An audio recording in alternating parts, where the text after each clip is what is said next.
Welcome to the energies of the full moon in Libra. So this full moon in Libra is very unique. It is the second full moon in Libra.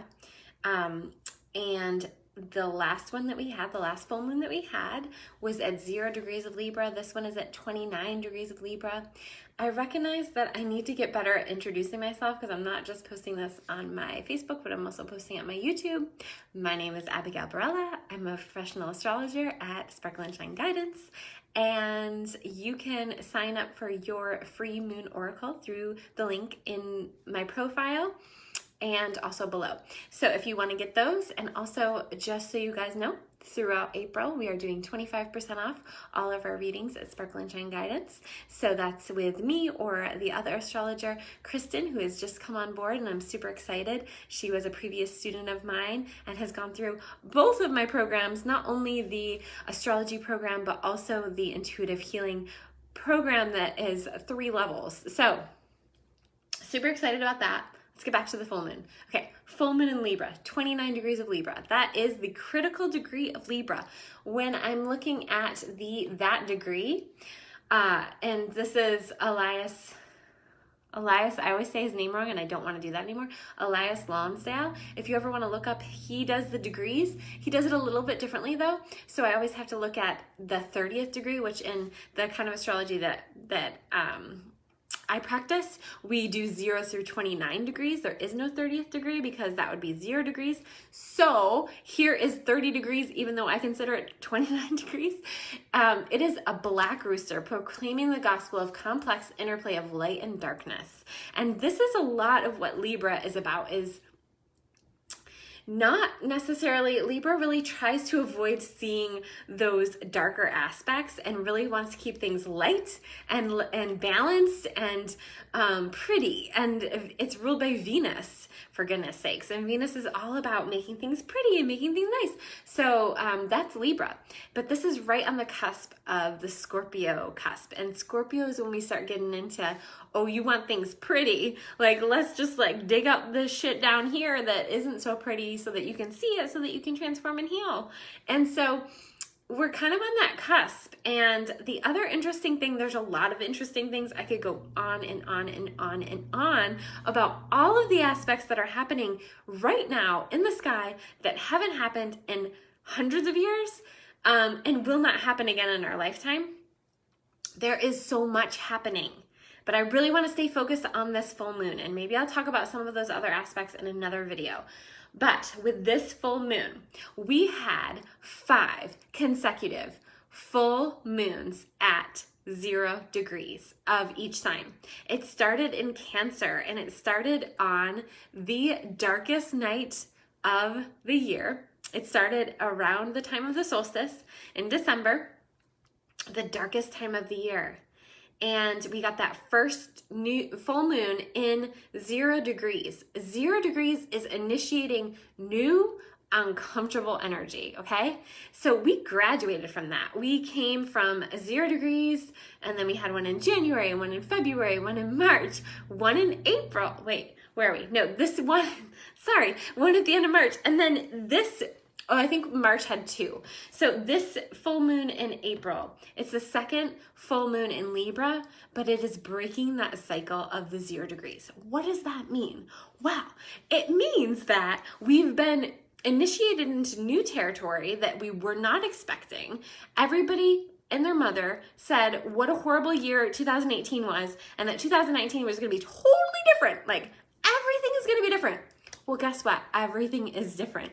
And so we went from December 22nd, think back, December 21st, 22nd, what was going on in your mental state? What was going on in your environment?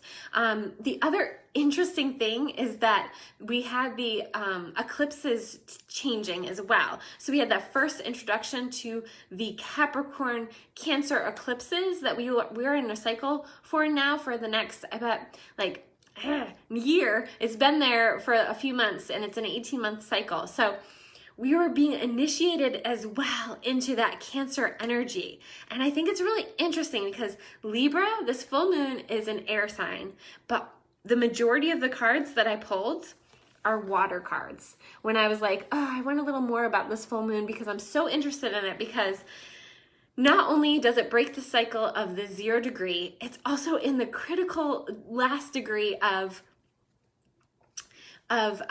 sorry, I just got an email and I don't want to swipe it up because I have things set up in a certain way, so that I'm like starting to read the email. I hate that. So anyway, water. Why is water coming up? Okay, so I was like, what's the deal with water? We have fire, we have Aries. The sun is in the critical degree of Aries as well. So this full moon literally is like, it comes, and then boom, we're out of Aries season and into Taurus season. The other interesting thing that is not a water thing that I found interesting was that Uranus is right there. Uranus is right there, newly into Taurus. It's in the 2nd degree of Taurus. Okay, so we have the sun and the moon, no, the sun and Uranus kind of playing together. What's different about that, okay, is that it is considered a conjunction, but they're in 2 different signs. So you have the sun in Aries, which is a fire sign, and we have Uranus in Taurus, which is an earth sign. Okay, and the combination of earth and fire together, right, is kind of explosive. And what's soothing about that is that Uranus in Taurus is opposing the moon over in Libra, and they're both ruled by Venus. So Venus is very up, but it also helps with it not being so polarized, okay? So there's Venus rules over Mars in this situation, because Mars rules Aries. I'm kind of like, this is a lot, so I'm going to try and go a little slower. Mars rules Aries. The sun is powerful in Aries. It's exalted in Aries, okay? I'm not trying to belittle Mars's powers here, okay? However, Venus is taking the stage. So all the things that we've been at odds with ourselves, where we've been at war with ourselves, and how we battle around relationships and around not being afraid of not getting our needs met, or being scared that we might get our needs met, and then what would that really look like? What would I be able to complain about? What would I be able to, what would I be able to be a victim about if all my needs were met, So we're used to struggle. We are used to battle with the upbringing that we had, with the parents that we had. We are used to battle. And this full moon is breaking that cycle. And it's so big that I'm just really excited to see kind of the outcome after this full moon. We are going to be moving into Taurus season, which is a very Venusian cycle that we'll be in, and it's very divine feminine, okay? Love it. So why the water though? Why is the water coming up? Well, okay, not only do we have Venus still in Pisces, Mars at that time, at the full moon time, will be newly into Aries. Thank goodness. Mercury was in Pisces for a very long time. We had that retrograde, and then once it moves into Aries, thank goodness, our brains will be functioning at a better rate and with more clarity. We are kind of taken on this like watery journey through Mercury in Pisces, and even while I'm filming this, we still have that. I still feel like my head's underwater in a certain way, and that's going away at the full moon time. So we still have Venus at 28 degrees of Pisces, which is water, and that is, it's not really, it's a very loose trine to the North Node. But because it's the North Node, I'm going to talk about it, because the North Node is where we're collectively being kind of like, go, it's okay. Like the little mama teaching her birdies to fly. Like you kind of have to be like, no, you got this. And then you really have to trust that you do got this, So we have Cancer North Node. And so when I was talking about that full moon back December 21st, 22nd, can't really remember exactly what date it was. I actually have it right here. And it's interesting. It's interesting because Uranus was involved, okay? And Uranus is all about change, okay? So let me remind you, Uranus is uncomfortable, but quick and necessary, revolution, change. It's the Tower card in Tarot. And some of us have, I always talk about this, some of us have more of an influence of Uranus in our charts. And I notice in particular, because I have Uranus strong in my chart, hi Gaia, because I have Uranus strong in my chart, I tend to notice drawing Uranian people to me, especially when those transits are more lit up in the sky. So definitely if you have more Uranus in your chart, this week you'll notice your Uranus people coming around. And then you have to know if this is a good revolution or a not so good revolution. And so just being aware that Uranus is about sudden shifts and changes to our lives, but also to our mindset, okay? This is necessary. And Gaia, this is a huge, I'm not going to go too much into this, but Gaia, this is a huge full moon for you. So the full moon is on April 19th at 4:12 a.m. in 29 degrees of Libra. So look in your chart, see where Libra is in your chart system. Is it at your rising? Is your moon right there? Is your sun right there? These are going to be more important placements to recognize, like it might have a bigger significance in your life, okay? So I want to get back to the water, okay? So water is the feminine in the chart. It's, we talk about like positive and negative charges, and with the sun in Aries, it's a very masculine charged thing, and Cancer is more gentle. Cancer is more I talk about the mama bird teaching her baby birds to fly, but like in Cancer, it's in a very loving, like gentle way, but a firm way. So we're all kind of having that mama bird behind us. We might get it through our mental, hearing, yeah, no, you're supposed to make this change. Your intuition telling you things. This is a really good opportunity to receive information, to meditate, to be really aware. And when we talk about cardinal signs, so the cardinal signs are Aries, Cancer, Capricorn, and Libra, duh. When we talk about those cardinal signs, literally each one of those is bing, lit up at this full moon. And cardinal signs are all about fresh starts.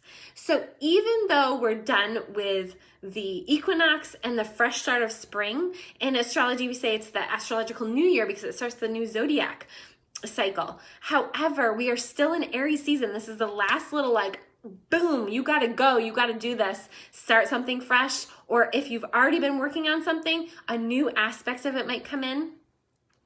And the air signs are all about relating to another. And in Libra, it's about balance and justice in relationships and in relating.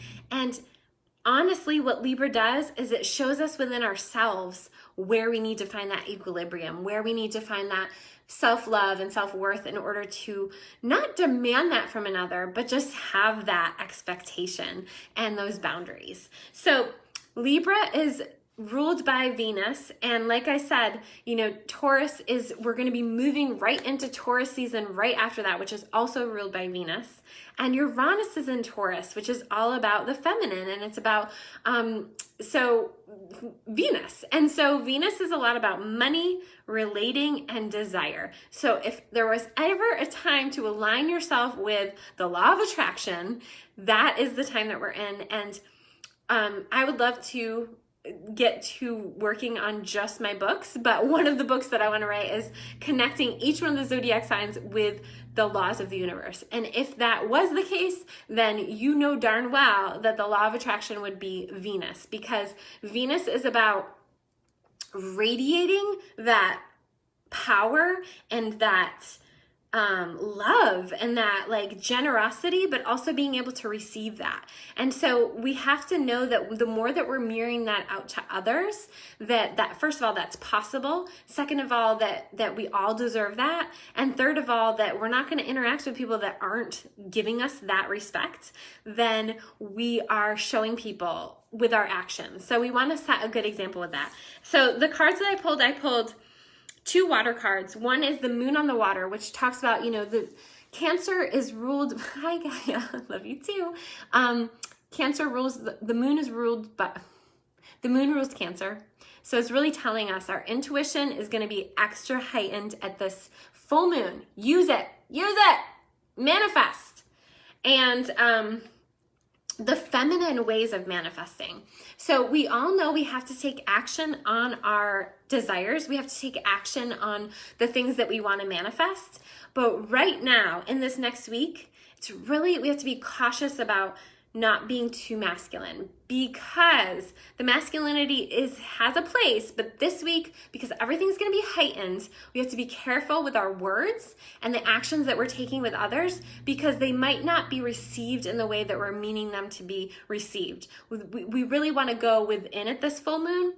And the other thing, and I was also just like really looking at Pluto's slight involvement in this full moon, because Pluto, I'm looking at the wrong chart. Now I have the old chart up. Okay, so Pluto's at 23 degrees. Again, a loose square, but when it's Pluto, I'm going to talk about it, because Pluto unearths the darkest of the dark, the deepest of the deep, in order for us to transform and heal. He's not a bad guy, even though, he's the Lord of the underworld. He's not a bad guy. And so we need to be aware of where in our consciousness, we're in the deepest shadowy parts of ourselves, and fear of not being enough, of not being good enough, especially with Capricorn, not being good enough for the father, for the patriarchy, for society, because Capricorn is very much how the world views us. It's our like vocation, our work in the world, but also just like our value. And Capricorn is kind of cold and harsh. And in Pluto, it's unearthing parts of us where we think that we didn't do a good enough job, or where we couldn't land that like opportunity that we wanted, or we couldn't, our inquiry got rejected, or our application got rejected, or, we didn't get into that good school. Like, it brings up all those shadowy parts of us that were like, oh, but I did try and I didn't get the thing, or I didn't end up with that person, or that person didn't love me enough. All of those things are really being unearthed within us so that we can clear it and move forward. And so I was just talking about this on another video. When things get really loud, we get really scared. And instead, I highly recommend, when things get really loud, you take that as an opportunity to hear what's underneath that fear. And this is so basic and so hard to do. And this is what I hold space for people to do all the time. This is what I hold space for myself to do all the time as a growing, evolving human. But it's really easy to want to run from that. And, this is something that I just worked with a client with this last week. And it's like, I know it's the most difficult thing to hear, but if you can just sit with this hurt part of yourself, the hurt part of yourself that you really want to be done healing, that you're really like, no, I've already done this, I've already gone here. If you can just sit with that and hear what right now that part of you needs to hear.